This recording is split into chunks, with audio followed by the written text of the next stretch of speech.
सुंदरवन जंगल में टुनटुनी चिड़िया अपनी माँ टूनी चिड़िया के साथ रहती थी। टुनटुनी चिड़िया को बचपन से ही सिलाई करने का बहुत शौक था। जब भी उसे समय मिलता वो अपनी माँ की सिलाई मशीन निकाल कर उस पे सिलाई करने लगती। माँ, ये देखो ना, मैंने कितनी अच्छी फ्रॉक सिली है। अरे वाह बिटिया, तूने तो बहुत अच्छी सिलाई की है।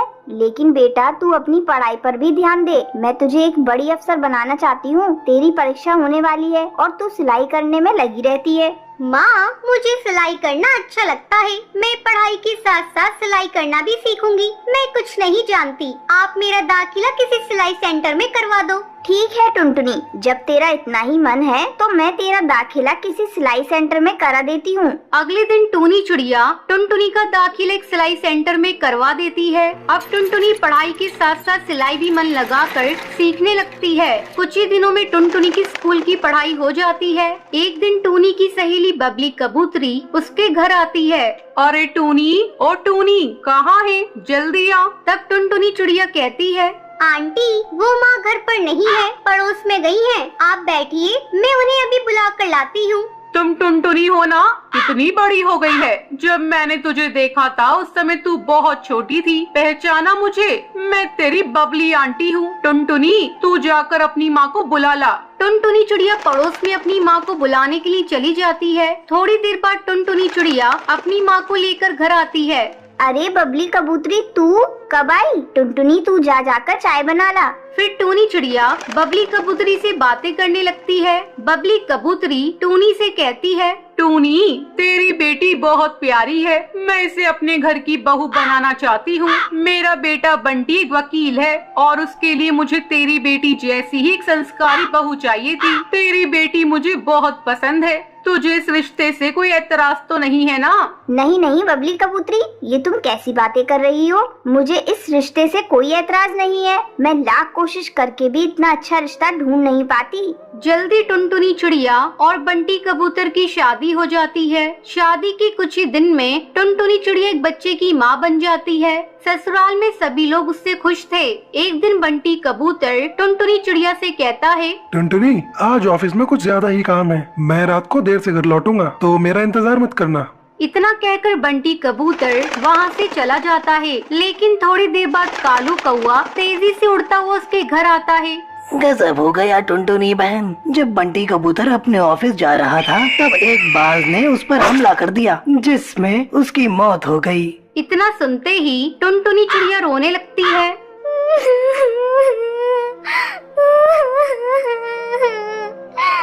माँ जी, ये सब क्या हो गया? माँ जी, बंटी कबूतर के बिना भी ये घर कैसे चलेगा? टुनटुनी, तू हिम्मत मत हार बेटा।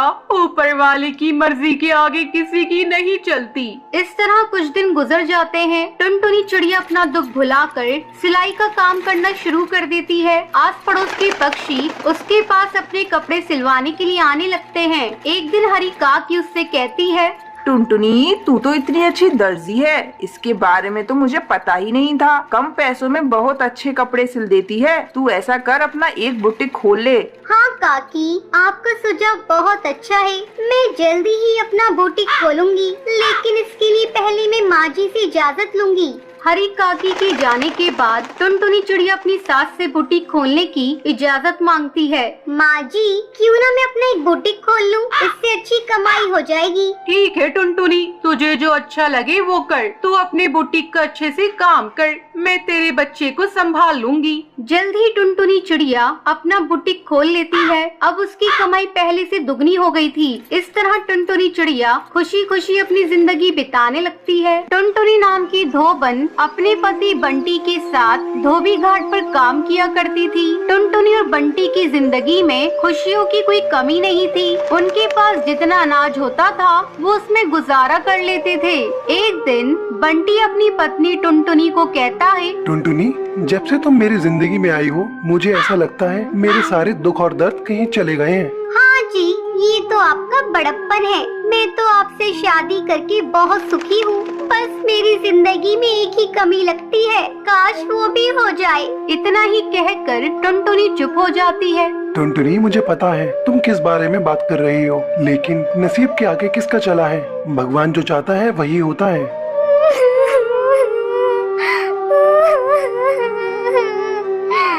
मैंने कभी किसी का बुरा नहीं किया, फिर क्यों भगवान ने मुझे बांझ बना दिया? क्यों मेरे पास कोई भी संतान नहीं है? मैं हमेशा से ही दूसरे के बच्चों को खिलाकर अपना दिल बहला लेती हूँ, लेकिन मेरा भी मन करता है मेरी खुद की संतान हो जो मुझे माँ कहकर बुलाए। टुनटुनी, तुम परेशान क्यों होती हो? कोई नहीं, भगवान ने चाहा तो हमारे पास भी संतान होगी। चलो अब अपना काम करते हैं। कुछ कपड़े धुलने के लिए पड़े हैं, उन कपड़ों को धो लेते हैं। हाँ जी, आप सही कह रहे हैं। चलिए, काम तो करना ही है। टुनटुनी जाकर कपड़ों का गट्ठा खोलती है और उसे देखकर रोने लगती है।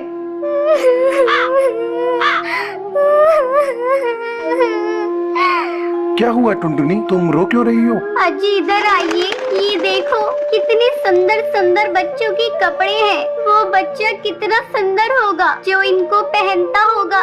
मेरे घर में भी अगर कोई बच्चा होता तो मैं भी उसको ऐसे ही सुंदर सुंदर कपड़े पहनाती। उन कपड़ों को देख टुनटुनी की आँख के आंसू मानो रुकने का नाम ही नहीं ले रहे थे। टुनटुनी, तुम अपना दिल छोटा मत करो। भगवान जो भी करता है अच्छे के लिए करता है। अब जो उसने सोचा है वही होगा। चलो कपड़े धोते हैं। फिर वो दोनों कपड़े धोकर सुखा देते हैं और शाम को घर आ जाते हैं। फिर अगली सुबह दोनों घाट पर जाते हैं, जहाँ उन्हें बच्चे की रोने की आवाज आती है। बंटी, ये आवाज कहाँ से आ रही है? मुझे लगता है उधर जो कपड़े पड़े हैं उनमें से आ रही है। चलो वहाँ पर चलकर देखते हैं। टुनटुनी बंटी वहाँ पर जाते हैं। फिर जहाँ से उन्हें बच्चे की रोने की आवाज आ रही थी, वहाँ कपड़ों का एक गट्ठा रखा था। फिर टुनटुनी थोड़े कपड़े हटाकर देखती है। अजी ये देखिए, इन कपड़ों में तो कोई बच्चा लिपटा हुआ पड़ा है। टुनटुनी बच्चे को देखती है। वो एक बहुत ही प्यारी चिड़िया थी। अजी ये कितनी सुंदर चिड़िया है। कौन इतनी प्यारी चिड़िया को यहाँ पर छोड़ गया है? पता नहीं कैसे कैसे पक्षी है।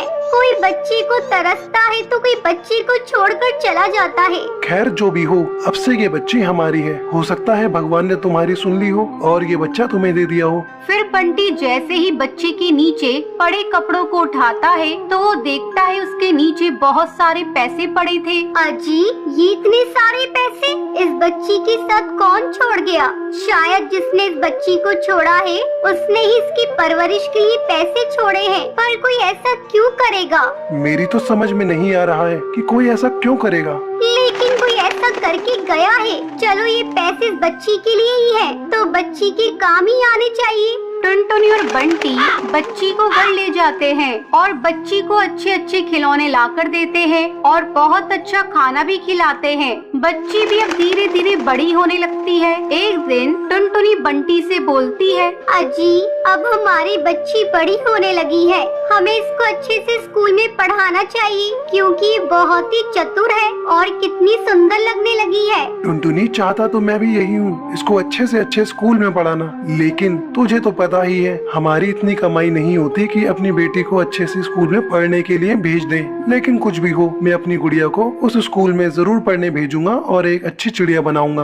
बंटी ये सोचकर अपने धोबी घाट की तरफ चलता है तो वो देखता है उसके धोने वाले कपड़ों के बीच में कुछ पैसों की गड्डी पड़ी थी। फिर वो सोचता है, आखिर ये सब कौन कर रहा है? इसका मतलब कोई तो जानता है कि उसकी बच्ची हमारे पास है और वो उसके बदले हमें पैसे देकर चला जाता है। फिर बंटी पैसे उठा लेता है और बच्ची को अच्छे से स्कूल में पढ़ने भेज देता है। एक दिन बंटी टुनटुनी से कहता है, टुनटुनी, पता नहीं जब भी हम पैसों की बातें करते हैं या उसकी जरूरत होती है तो कोई हमारे कपड़ों में पैसे छोड़कर चला जाता है। लेकिन ये सब कर कौन रहा है? हमको उसका पता लगाना पड़ेगा। अजी आप सही बोल रहे हैं, इसके लिए हमें कुछ न कुछ तो करना ही पड़ेगा। मैं एक प्लान बताती हूँ। फिर टुनटुनी बंटी को कुछ समझाती है। अगले दिन बंटी कबूतर धोबी घाट पर रोने लगता है। आसपास के पंछी उससे पूछते हैं, अरे क्या हुआ बंटी, रो क्यों रहे हो? क्या बताऊं भाई, मेरी बेटी ने आज कुछ खिलौनों की मांग करी है और मेरे पास बिल्कुल भी पैसे नहीं है। मैं नहीं चाहता कि मेरी बेटी का दिल दुखे, इसलिए मैं उसे खिलौने दिलाना चाहता हूँ, लेकिन मेरे पास पैसे नहीं है।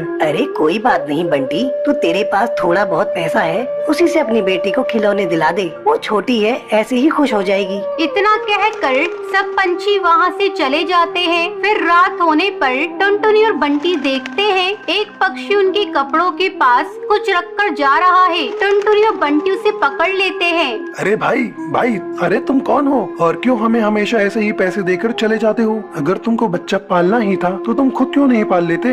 ये सुनकर कालू कौवा रोने लगता है और रोते रोते बोलता है, मैं और मेरी पत्नी बहुत अच्छे से रहते थे।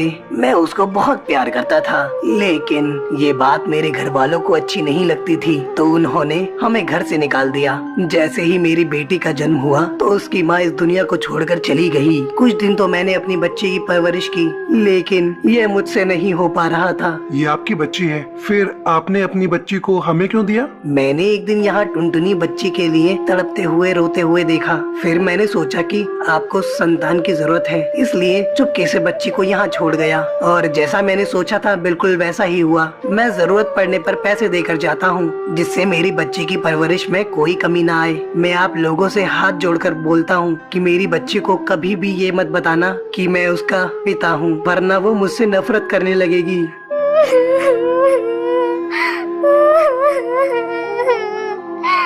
ठीक है भाई साहब, पर मैं आपसे ये कहना चाहती हूँ, आपने एक बांझ की सोनी गोद को भर दिया है, तो इस पर जितना हक हमारा है उतना आपका भी है, और आप कभी भी इससे मिलने आ सकते हैं। फिर कालू कौवा और बंटी इस बात से सहमत हो जाते हैं और अगले दिन बच्ची के पिता को अपने घर पर दावत के लिए बुलाते हैं। और फिर ऐसे ही टुनटुनी, बंटी और उनकी बच्ची और साथ ही साथ बच्ची का पिता सब मिलकर खुशी खुशी रहने लगते हैं।